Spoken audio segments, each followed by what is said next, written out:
Hello gamers, it is I, Gameboy99, and Civ 7 recently released a few videos delving deep into what the new changes were going to be for this game, and this video is going to break down everything we know and give my thoughts and concerns on these changes. So let's get straight into it and start off with the narrator. Now, anyone who's played Civ 6 knows that Sean Bean was the narrator for Civ 6, the man from Game of Thrones and Lord of the Rings, and seemingly in a continuation of a weird tradition, the next narrator is going to be Gwendolyn Christie, who is also from Game of Thrones and from the Star Wars sequel movies as Captain Phasma. And from the footage revealed, I think she'll fit nicely. She definitely embodies the sort of ethereal narrator vibe that we need for a game like this. And all in all, I think she's a very good fit, and I look forward to seeing more of her in Civ 7. Now, let's go on to the gameplay changes that were announced. And the first thing is the ages. Now, the three ages have been reduced from the originals. We now have the Antiquity, Exploration, and Modern ages. Now, within that, there are a few questions that come up. Now, are those ages going to last longer? If there are only three ages and we are still having a normal game of Civ 6, Civilization, are we going to have longer ages? And even in that, how long are the games going to last? Because the games could be longer, the games could be shorter. And that might be something that comes up later, or is we have to wait to find out until the game actually releases. Now, this whole change is part of the whole overarching theme of Civ 7, which is the theme of layers of history. History is built in layers. Each civilization that came and went built something that the future empires and the future civilizations could build on. And that is a theme that they definitely embody with a lot of the other changes they made, and I'll discuss that in a sort of wrap up at the end. Now, each age has a series of legacies that you will take from that age into the next ones. And also, you have kind of different paths that you can take for each age, which seem to be related to how you win the game. And these are cultural, militaristic, economic, and scientific. Now, religion does not seem to be part of that, and I will discuss that later. Now, the next changes are civilizations and leaders. The leader pool has been expanded, no longer just limited to sort of great rulers, but has now been sort of, they're introducing great scientists and great philosophers and a wide variety of peoples, really giving an opportunity for the play style to change. And once again, continuing that idea of building layers of history in a game. And you can now mix, and continuing that, you can now mix and match civilizations. So Hatshepsut could be the master of the United States, for example. And I think that's something that's quite interesting. I think it allows you to get the most out of all of your abilities. There were some civilizations in Civ 6 whose abilities didn't match well with their civilization. So I think this is a much needed change. And I also think it's something just interesting that'll be fun to play with, just to see how broken we can get. And one of the biggest changes is the shifting civilizations. At the end of each age, you transfer your leader to another civilization. You do not stay as the same civilization for an entire game. You start as one, and then you change to another at the end of each age. Now, this also brings up a lot of questions. How is this going to work? What is the sort of rationale / reasoning for changing to each civilization? And really, what is the balancing behind this? Because with that, the logic and the balancing might not work as well as they want it to. And that is something that is sort of very concerning, because balancing in Civilization games hasn't been great, but something like this could really break the immersion that we want from a Civ game. And immersion is very important, and I think this could very easily break it. And they want us to kind of, I understand that they kind of want us to create and build and all that, but I still think they need to remember that we are trying to get immersed in these games. Now, the other sort of big change is that leaders kind of get their own upgrade tree that they can carry through to the entire game, which just something else that they've added to kind of maybe counteract the whole transferring of ages and the transferring of civilizations.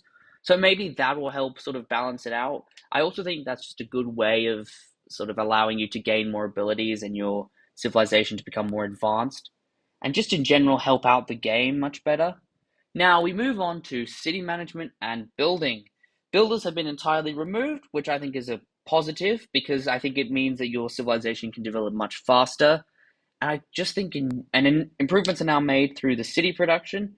And I just think in general, whilst builders kind of did have a role, I think they kind of were more of a detriment than they were a positive, because it meant that in certain situations you just could not develop fast enough to really get started. And you need that in a game of civilization. You need to be able to quickly secure your civilization so you can focus on getting towards that win goal. Districts have been removed as well. Urban and rural improvements are now kind of the one big thing. So I'm assuming rural improvements will be for things like mines and luxury mines and farms and stuff like that. And the urban ones will be kind of districts like the marketplace, maybe things like campuses and libraries. So it'll be interesting to see where they go with that. Now, settlers no longer just create a new city, they create settlements. And these settlements can become cities, but you have to spend a large amount of money, which they didn't specify. And apparently, that amount of money increases over time as you add more cities. Now, settlements can become towns, and these towns become specialized depending on the resources available.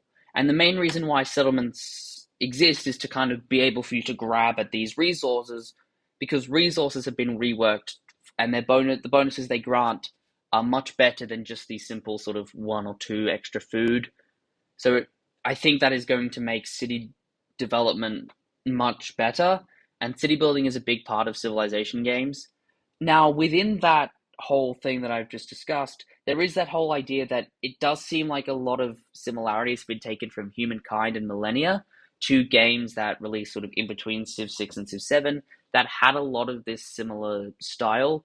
I am a little worried that it might end up sort of feeling too much like Millennia slash Humankind 2, but I will talk about that in a sort of concern section that I have.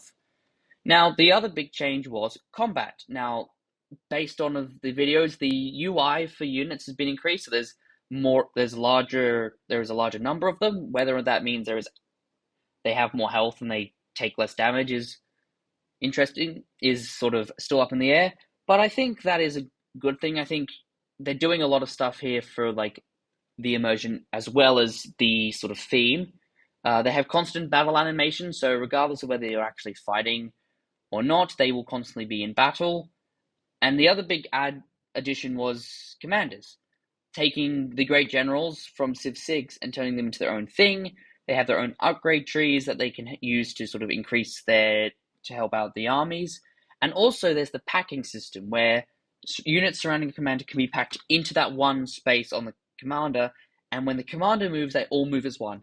This is a very good addition, because combat in Civ 6 was quite challenging because it required a lot of like movement, and it took forever for things to get started, especially when you were very far away, and terrain. So this just makes it a lot easier, and it just makes it more immersive. And that's a thing that kind of counteracts everything I've said before about them breaking the immersion. So I'm glad they added this. Now we're going into a section of just others, things I couldn't really either not as big a deal or things that I just couldn't categorize. So city-states that were introduced in Civ V and have now sort of been revitalized in Civ 6 have become independent settlements that you can use influence, a new resource, to manipulate, and influence comes up again when you discuss the changes made to diplomacy. So it seems like it's just a bit more versatile and makes it easier for you to sort of interact with civilizations, because diplomacy in Civ 6 was not great. I don't think it was the best element of the game, if I had to say. But another good thing that I really liked was they have navigable rivers, so units can now sort of sail down rivers, and I think that's a big thing because movement is also a really big issue, and I think this is something that will really, really help the game. And also, I think it's just something that should have been done a while ago, or something that should have been considered for earlier games in the series. Now, as I said before, religion seems entirely removed, or at least taken into a sort of taking a smaller role in the game. I I think that's a better. I don't think religion needs to be sort of a big sort of win condition for the game. I think having it as that small little sort of side thing where it grants you additional bonuses and maybe has some like diplomacy connections, but I don't need it to be a win condition because I think it causes too many problems. And then it's also the balancing issues where in Civ 6 you had some civs that could just snowball religion and way too quickly and gain a ton of bonuses, such as Byzantium and Russia. So I think these changes are these are good changes. So now we move on to the concerns and excitement section. We'll start with the concerns. Main one is I don't want this turning into Millennia or Humankind 2. Civilization is civilization. It should stay as civilization. I'm fine with them taking inspiration, but I don't want it to feel like those games just sort of rebranded and with maybe a slightly different art style. I also don't want them taking too many drastic changes because they could very easily alienate the entire fan base if they suddenly decide to remove or change things entirely. I think they need to kind of just sort of really think about what makes civilization civilization. Their whole building history with layers things is still an interesting idea. I just think they need to not focus too much on like their story as much, but they also need to do with the immersion because some of those changes, like the shifting of civilizations, could really break the immersion. And immersion is one of the things I love about Civ. I love getting immersed in the sort of world and the histories and the civilizations and the leaders and all of that. And I think they could also maybe have some balancing issues. But now, what to be excited for? The look. From the few videos that we saw, the game looks incredible. The artwork and the art style has been improved greatly from the last few editions. Obviously, it's still subject to change, and I just think it looks sort of really clean and vibrant and something. And it looks like a Civ game, but it looks like a very high quality Civ game. Navigable rivers, great addition. Should have been added earlier, I reckon. Changes to combat, I think, is going to make combat a little bit more fun, or at least a little bit more bearable. City building, slightly easier. I actually think that's a very good thing because I think city building should still be something that you sort of should be still about micromanagement and organization, but I don't think it needs to be so complicated. And I think removing the districts is going to help with that, especially considering that it seems like cities maybe aren't the way you win the game based on the few things I saw. And I mean, obviously, excitement. New Civ game coming out in February. What's not to be excited about? Comment down below what you think about these new changes to Civilization and, what you loved about Civ 6. And thank you guys so much for watching, and I will keep you updated on the new changes to Civilization 7. Thank you all so much for watching.